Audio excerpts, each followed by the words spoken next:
आपण इथे काही वर्ग लिहिलेले आहेत. ठीक आहे, काही संख्यांचे वर्ग लिहिले आहेत. आता बघू आपण कोणत्या संख्या एकक स्थानी असलेल्या संख्यांच्या, म्हणजे आता बघा एकक स्थानी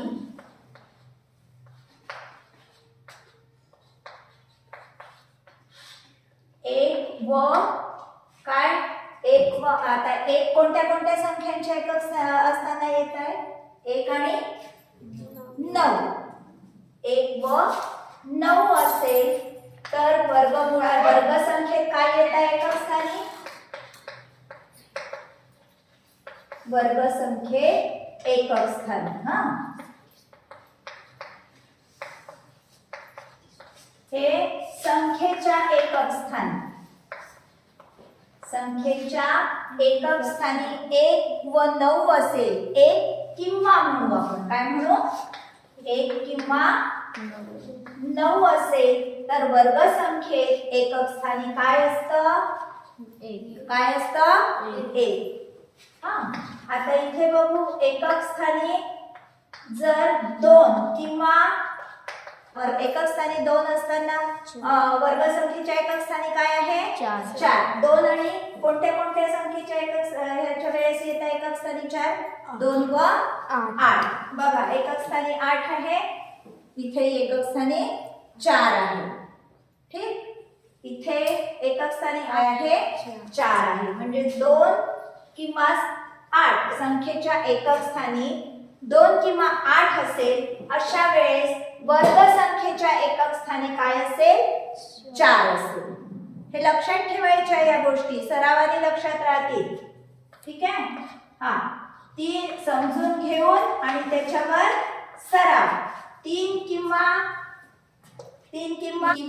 7 जर असेल, संख्येच्या एकक स्थानी 3 किंवा 7 असेल, अशा वेळेस वर्गसंख्येच्या एकक स्थानी काय आहे?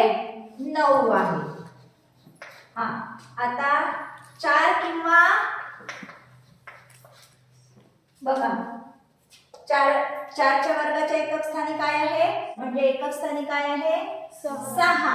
आणखी कोणत्या संख्येच्या वर्गाच्या एकक स्थानी 6 आहे? 6, 16, 26 आहे एकक स्थानी 6. म्हणजे काय म्हणू आपण? 4 किंवा जर संख्येच्या एकक स्थानी 4 किंवा 6 असेल तर त्याच्या वर्गसंख्येच्या एकक स्थानी काय असेल? 6च असेल. कधीही हे चुकणार नाही. आता जर एकक स्थानी 5 असेल तर काय असेल एकक स्थानी? संख्येच्या एकक स्थानी जर 5 असेल तर वर्गसंख्येच्या एकक स्थानी काय असेल? 5. आल्या सगळ्या संख्या 1 2 3 4 5 6 7 8 9. आणि एक तुम्हाला माहिती आहे एकक स्थानी जर 0 असेल तर वर्गाच्या एकक स्थानी काय असेल? 0च असेल. ठीक आहे, राहिलं लक्षात? यावर आधारित उदाहरणं येतात तेव्हा या गोष्टी वापरायला लागतात, तुम्हाला आठवाव्या लागतात. ठीक आहे, म्हणजे जर विचारलं तुम्हाला एखादी संख्या दिलेली असेल, 26 चा वर्ग कोणता, आणि खाली काही संख्या दिलेल्या असतील. ठीक आहे, तर आधी तुम्ही काय पाहणार? त्याचं एकक स्थान पाहणार. एकक स्थानी काय असायला पाहिजे? जर 26 ची वर्गसंख्या काढायची असेल तर 6. ठीक आहे, 4 मधले 2 ऑप्शन मध्ये जर एकक स्थानी 6 आहे, 2 ऑप्शन मध्ये 6 नाहीच आहे, 4 किंवा 5 किंवा 2 किंवा काही असून असेल तर आपण ते ऑप्शन आधीच वगळून टाकायचे. समजला? ज्यांच्या एकक स्थानी 6 आहे अशाच 2 संख्यांचा आपण विचार करायचा. ठीक आहे, काही लक्षात?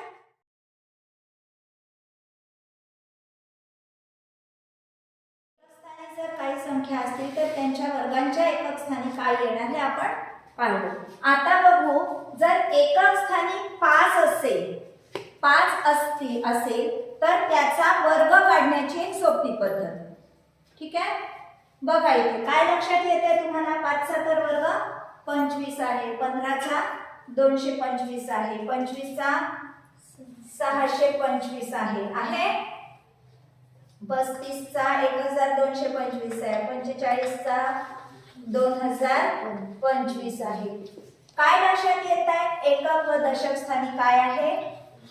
25 आहे. 25च अशा कितीही तुम्ही एकक स्थानी 5 असेल तेव्हा एकक आणि दशक स्थान काय असणार? नेहमी 25च असणार दशक आणि एकक स्थानी. हे तर लक्षात आलं या निरीक्षणावरून. हा, सरळ सरळ समोरच दिसतंय आपल्याला. पण आता ही जी संख्या आहे ही काय वाटते? अरे 2 मध्ये कितीनी गुणलं तर 6 येत आहे. 2 मध्ये कितीनी गुणलं तर 6? 3. 3 मध्ये कितीनी गुणलं तर 12. बघा 2 गुणिला 3. इथे 3 गुणिला 4. इथे कितीनी गुणलं? 4 ला कितीनी गुणलं तर 20 येईल. 3 5. काय लक्षात येत आहे ते तुमच्या? शेवटी तर 25 लिहायचे आपल्याला. पण आधीची संख्या लिहित असताना काय करायचं आपण? हा सोडला याचं तर आपण लिहिलं 25. हा, जी आधीची संख्या आहे त्याला काय करायचं आहे? त्याच्या 3 ही त्याच्या पुढची संख्या आहे लगेच. मग काय करायचं? त्याच्या पुढच्या संख्येने गुणायचं. झाला आपला वर्ग तयार. ठीक आहे. आता तुम्ही समजा करू नाही पाहिलं. 25 गुणिला 25 बघा येतं का तेवढंच? किंवा आपण एखाद्या संख्येचा आता करून पाहू. 65 आहे. 65 गुणिला 65 काय आपण काढलं काय? 5 5 25. 6च्या पुढची संख्या 7. 7 सखा 42. काय आला? वर्ग 4225. पण आपण काढलेलं उत्तर बरोबर आहे की नाही एकदा बघू आपण. ठीक करा. 5 5 25. 6 पंचे 30 आणि 2 32. 6 पंचे 30 हातचे 2. 6 6 36 आणि 3 6 6 36 37 38 39. बघा यांची बेरीज 9 3 12. आलं तेवढंच उत्तर? ठीक आहे. आता अशा प्रकारे एकक स्थानी 5 असलेल्या संख्येचा जर वर्ग विचारला तर तुम्ही काढू शकता. मला करून दाखवायचे आहे पूर्ण 95 पर्यंत. ठीक आहे. म्हणजे आता याच्यावरून काय समजलंय तुम्हाला? की एकक स्थानी जर 5 असेल तर आपल्या दशक आणि एकक स्थानी तर काय येईल? 25 येणार. आणि आधीची संख्या काढायसाठी काय करायचं आहे? तुम्ही जी संख्या आहे आधी त्याच्या पुढच्या संख्येचा गुणाकार करून ती आणि त्याची पुढची संख्या यांचा गुणाकार करून ती संख्या आपण लिहायची आहे. एखादी आता आपण समजा मोठी संख्या घेतली आहे 125 चा वर्ग किंवा 235 चा वर्ग. काय येईल सांगा बरं आता याचं? सांगा. 125 चा वर्ग 5 5 25. आणि आधीची संख्या लिहायला काय करावं लागेल आपल्याला? 12 गुणिला 13. किती येईल 12 गुणिला 13 सांगा? 12 3 36 3 12 1 12 आणि 3 15. काय आलं आपलं? 15,625. ठीक. आता हे बरोबर आहे की नाही? आपण तर आता नियम लावून काढलं. आता हे बरोबर आहे की नाही तुम्ही याचा गुणाकार करून तपासून पहा. व्हिडिओ आवडल्यास नक्की लाईक, शेअर आणि कमेंट करा. आणि हो, सबस्क्राईब केलं नसेल तर अवश्य सबस्क्राईब करा. म्हणजे मी नवीन अपलोड केलेल्या व्हिडिओजचे तुम्हाला नोटिफिकेशन्स मिळतील. धन्यवाद.